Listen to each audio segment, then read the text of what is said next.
So, hello everyone. While we get the setup ready here, I just thought I'd take a moment to introduce ourselves. As they already mentioned, we are Ronak and Rajdeep from Green Rain Studios. Today we will touch upon virtual production, but more specifically focus on photorealism and how you can get your assets and environments looking as lifelike as possible. I think especially with the speed at which things are moving every single day within our field of VFX, animation, real time, and AI now, it's becoming more and more important for us to bridge that gap between our physical and virtual worlds. And photoreal assets are one way to help us get there.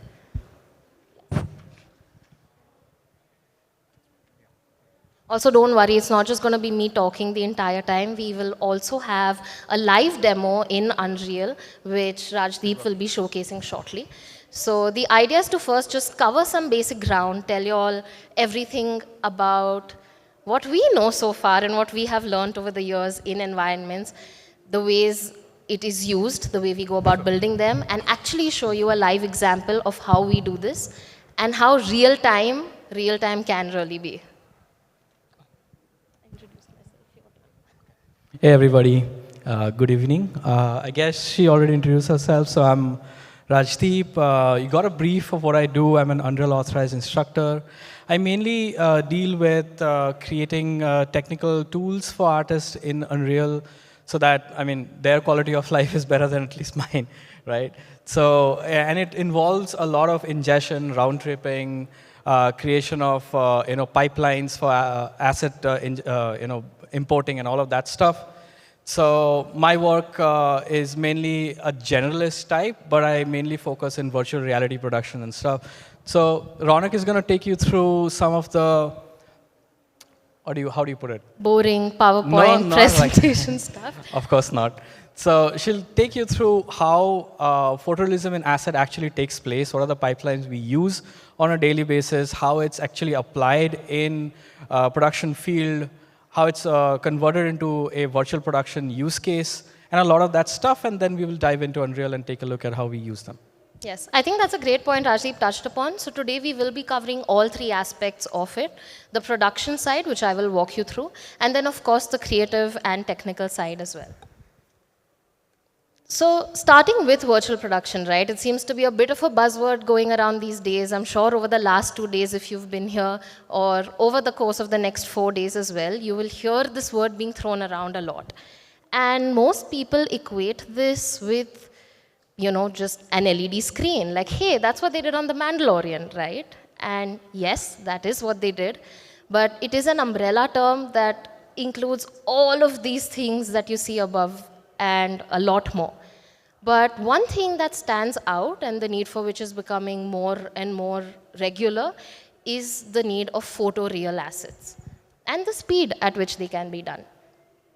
So VFX has been around for a really long time. So why do we even need virtual production?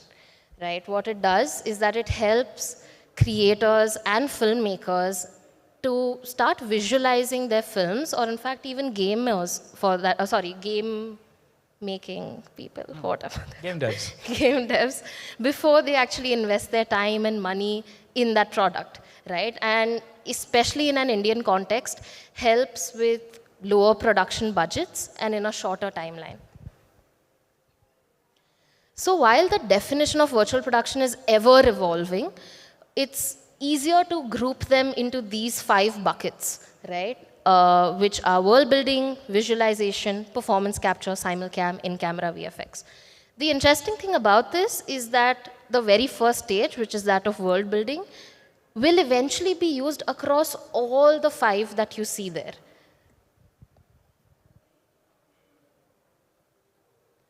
So the same way that in traditional filmmaking you have an art department and a production designer, who are bringing your director's vision to life. Similarly, we have something called a virtual art department. So we have these people work on environments as well as characters. The idea is that whatever you can see in the real world, whatever sets, whatever recce you do, your actors, right, all of that gets transitioned into the virtual world now. So traditionally, if you are going for a live action shoot, there are one of two ways that you would actually shoot it, right? Either it would be on location outside, or it might be a set that is constructed. So similarly, we have four of these ways that we usually end up bringing that same world into the 3D space. Some of these include recreation of assets as well. You must have heard the term digital twin recreation, right? So that just doesn't involve capturing an entire environment and bringing that in. You'll also have to, I guess, concentrate a lot of the capture on a particular asset and bring that in. So we're sort of looking at bringing in real-world replicas into the engine and applying it in for real-time application in both ways. So we'll talk about the technicalities involved in some of that stuff. I guess we'll start with photogrammetry. Yes. So starting with photogrammetry, what you see above, right, is a continuously playing GIF. And this entire 3D mesh is 1:1 built to scale. This is of a quarry somewhere in India. And you won't believe it, but we had around 6 minutes of footage of just a drone flying and about 10 to 15 HDR images. That's all it took for us to be able to process those and make a mesh out of it, right? Apart from this, it can also be done for such a wide area. So this is a shipyard which was approximately 5 kilometer square in terms of a radius. And if you see those loops down there, that's the entire drone flying path. And using that, we get this kind of data which to normal people like you and me would just look like these colorful dots, right? And it is called a point cloud. That data is then converted and made into this 3D mesh. And it's not necessarily just to be able to bring that into the engine for direct pixel content creation. It's also important to be able to get direct reference. So in this scenario, as you can take a look, the information that was collected is not that clean. Obviously, in a more concentrated environment, you would want to retopologize assets and get a cleaner output out of the captured data. But in most cases, you would want a good reference to at least have a starting point, and then obviously pull from it as much as you can and create what you want from it and go forward. Another reason behind wanting to capture it in 3D space might be if you see this location, it's not the easiest for your entire crew to go down there every time they need to check something, right? Or for your actors, they might not be ready to go down there. But for the purposes of planning your film in advance, for pre-production, short planning, what is the kind of equipment you can take there, how much space is there, this kind of a reference really helps because it is, again, a 1:1 scale. And it doesn't really require that level of neat data to be able to plan things in advance. Yeah, a good example is a project that we've taken on for the National Center for Polar and Ocean Research. They wanted to have a 1:1 replica of the Indian Antarctic Station, which is present right now in Larsemann Hills in Antarctica. And there is no schematics for that, at least for the land. In some of these situations, we pull topographic data, which she'll talk about in a bit, and recreate at least the landscape. And then obviously for man-made structures, you have some schematics and you recreate that on top of it, right? Where in this scenario, we had neither. So we had only some photographs to go off and at least have a rough scan to obtain from it.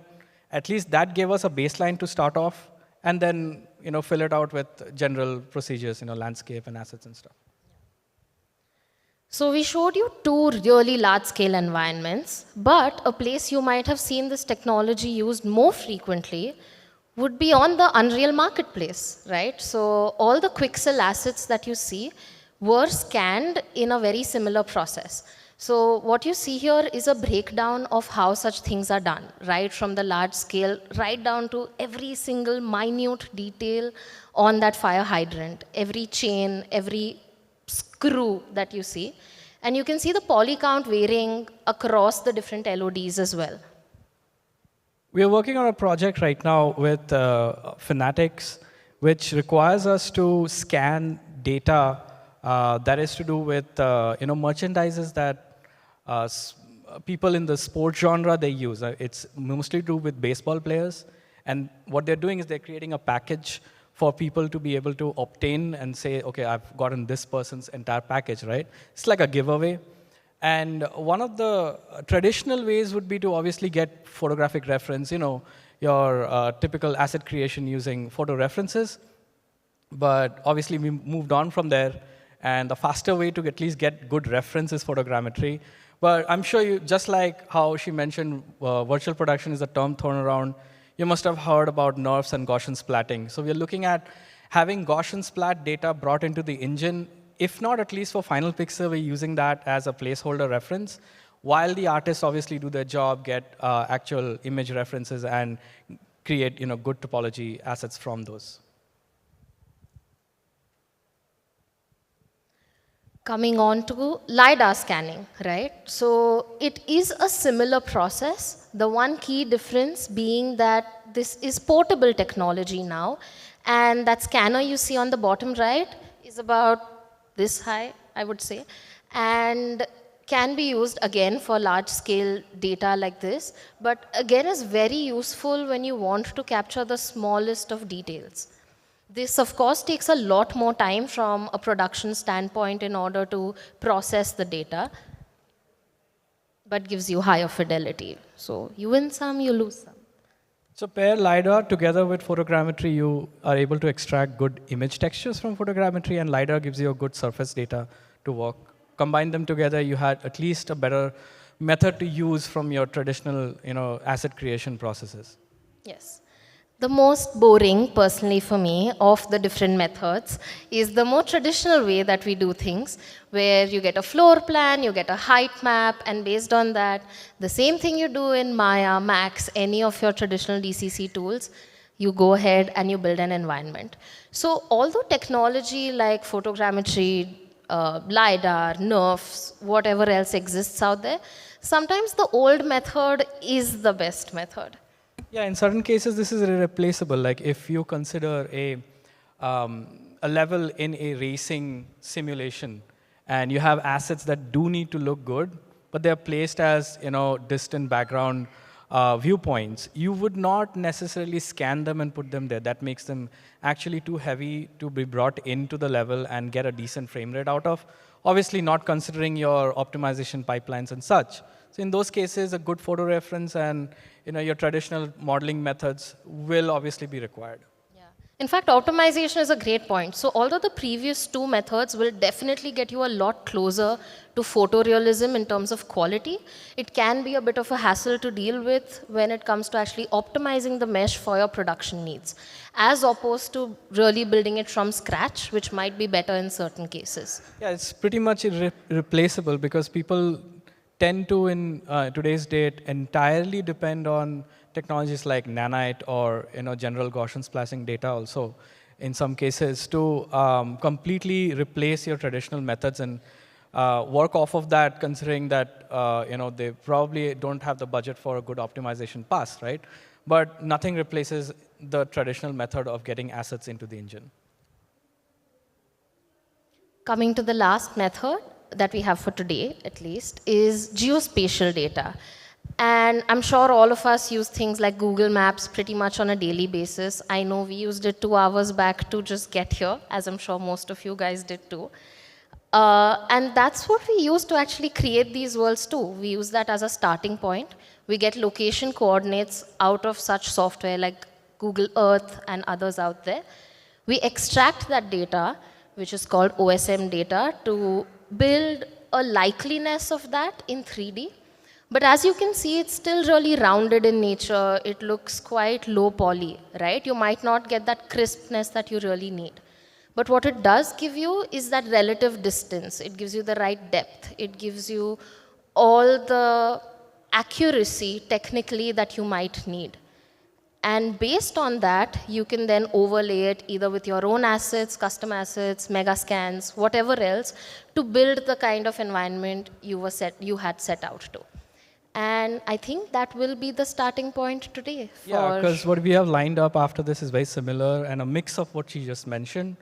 So we have in-engine content to display, where I'll be using a height map data to at least get a ground truth, and use in-engine content which will give me some mix between procedurally generated randomization, which simulates how nature works, to at least get a distant I would say, a starting point for the kind of detail you might need, and then we'll look into how we can create more detail upfront for local assets, right?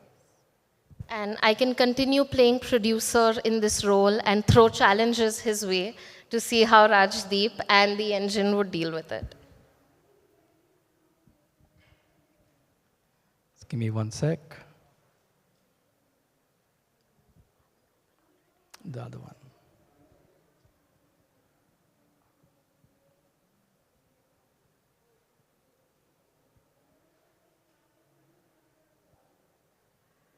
So far, so good. Any questions? You all can also just say, yay, if it's all good so far.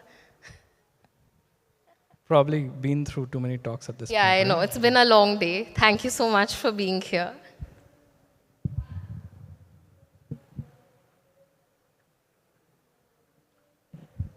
We'll need the mic, I'm sorry. Yeah, so as you can see, I'll be starting off with a fresh new level here. And pretty much a blank starting point. But I do have some prerequisites in place to make it. Am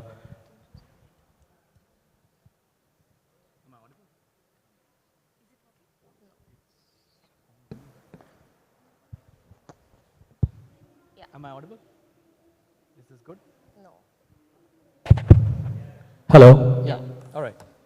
So that makes me hands-free. All right. So let's start with the empty level. This is not an example where you would start absolutely from scratch. You do need some prerequisites. And the prerequisite in this case would be at least have a real-world height map data extracted from a real topology. That's what I have to begin with. And obviously, this is not a time or place to be creating a landscape material from scratch. So I'm neither going to be doing one of the two. So those are the prerequisites that I have, and at least that will give me a good starting point, and we'll go from there. So and let's be honest, with production timelines, you might most likely want to go the cheap and dirty way rather than doing things from scratch. So in most cases, you'll also have like all of these assets and workflows prepped since you're doing multiple projects simultaneously. Having an in-house library to create from is essential at this point. So I'm beginning with a landscape, a blank landscape section opened up from the landscape mode in the engine. All I'm going to do is prep the landscape with the height map data, and I'll enable edit layers just in case if I have edits to make for future directions which might divert from the initial extraction that we have from the landscape, right? So all I'm using here is a 16-bit height map data. And obviously, it's been cleaned a bit, in order to make sure that the edges are flat. So we have enough information in the center and then flattened out across, right? So we'll begin with that. And already you can see that it's taking some shape, but it looks absolutely low poly at this point. But that's the thing, right? So unless we have some more information in there, we'll not go anywhere. So what I'm applying as a landscape material is a blend between snow and rock. That's what I'm going to start with. But obviously, you, as a virtual art department artist, you have to expect that you can expect changes at any form and any time through the whole process of pre-visualization, if not further down the line, right? So we'll begin there. And we will need to provide a little more information to Unreal to get this working properly. And there you go. So this will look pretty much unlit right now because there is no lighting. So I'll get out of the landscape mode, bring it back to lit. It should be completely empty. And this is where we at least begin with lighting, right? So I'll lay the groundwork, and then we will decide how we want to change it. Time of day, position of the sun, cloud, atmosphere, etc. So we have a basic directional light. We place a physically accurate sky to emulate the sky. Most people at this point Consider that if there's a sky, you will probably have ambient lighting along with it, but that's not the case. You need additional ambient lighting to emulate how our atmosphere works, right? And a height fog to make sure that you're not really, don't have a missing ground, right? There's a lot more that goes in, given that neither in virtual production nor in games do you have infinite worlds, right? So in this case, you can already see that this landscape is pretty much limited to the section where the mountain ends, right? But there are a lot of things you can do, like you can position cameras for a good vantage point. You can build off of that. You have like some directionality that you get to begin with, either as reference or at this point, well, Ronak will decide, right? So we can have a camera positioned and then we can go from there.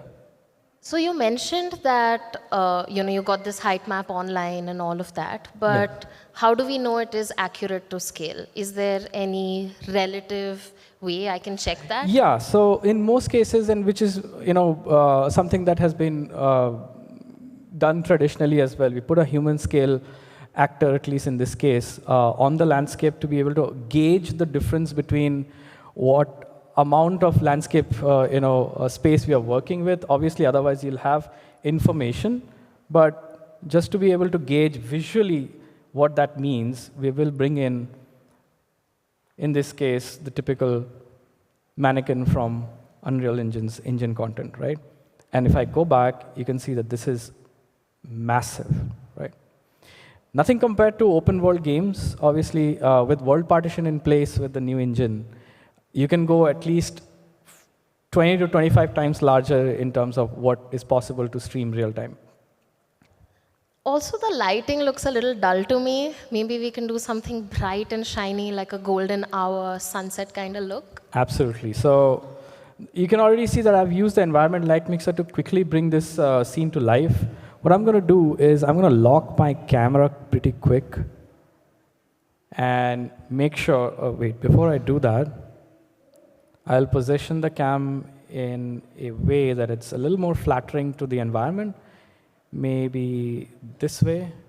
It brings up enough detail and contrast in the landscape, and obviously take the direction from Ronak to change what the lighting looks like. And that's pretty much very easy to do within the engine's gizmo. So we'll get down to a golden hour lighting. We'll introduce a little more interest in the scene by bringing in volumetric clouds. This is what out of the package volumetric clouds look like, but not a lot of people know there are ways for you to be able to change this to your own taste, right with engine content inside, without having to actually go for anything like marketplace plugins and such, right?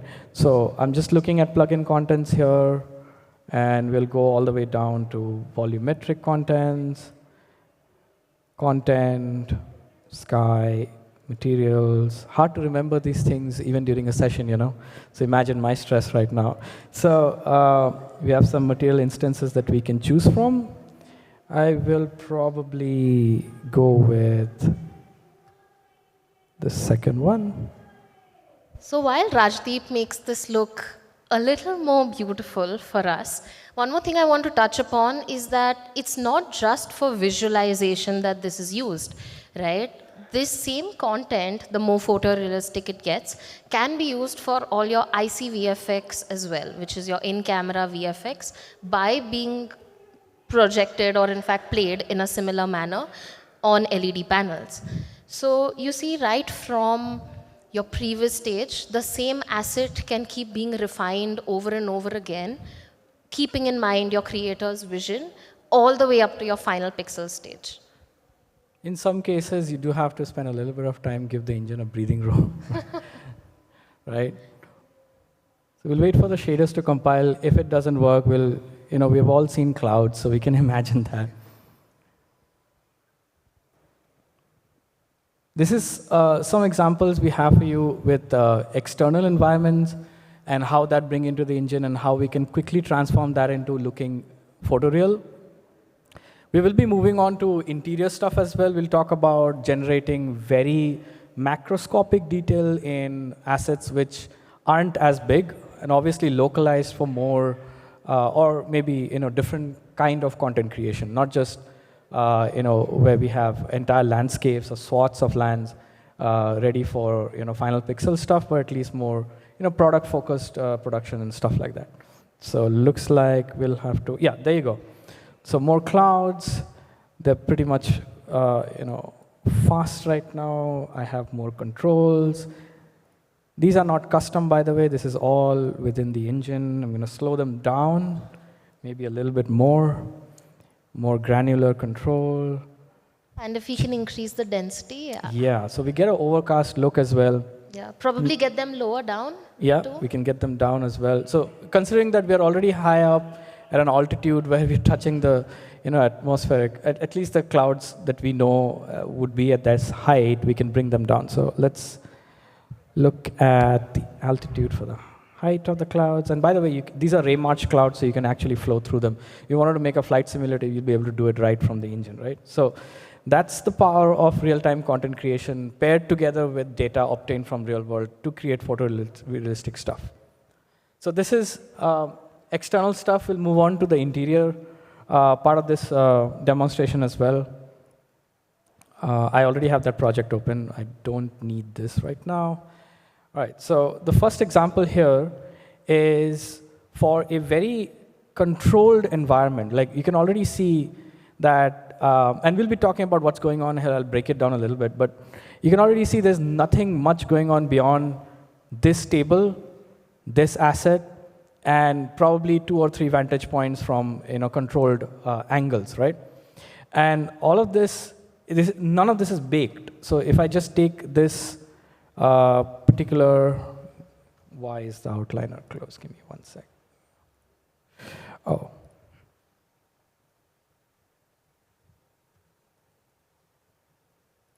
Yeah.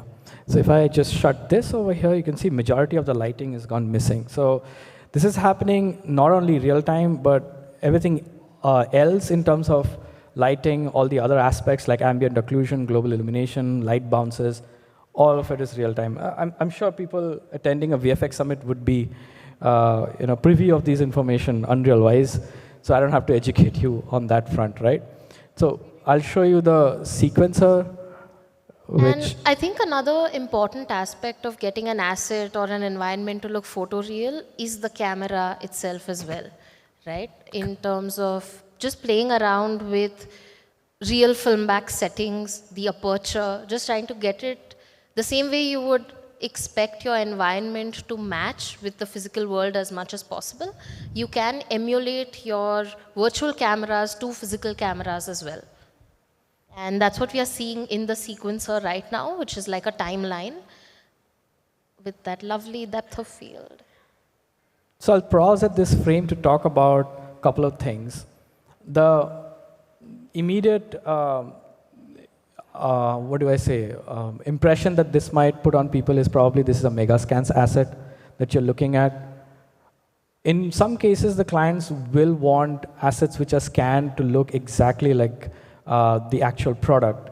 The fabric that you're looking at and the backplate for this chair, this was all industrially scanned from Wisconsin, sent over here. We extract the diffuse, we extract the roughness, normal, and then we bring it all into the engine, and we work with their production team to make sure, and by production I mean actual